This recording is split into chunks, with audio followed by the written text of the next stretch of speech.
Pag nag-travel kayo sa Korea, guys, ganito yung saksakan nila. Kaya napaka-importante na meron kayong ganito. At mas maganda kung may extension cord kayo katulad nito. Orico ito, na maraming saksakan.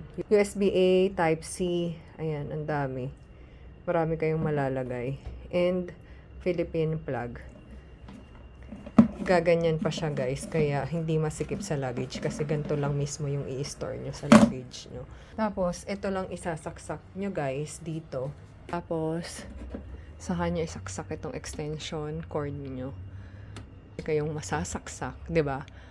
Ayan, marami na kayong paggagamitan ng inyong mga isasaksak. Kasi pag wala kayong ganyan at ito lang dala nyo, magpapalit-palitan pa kayo ng i-charge. Samantalang ito, lahat ng gadgets nyo nandito na.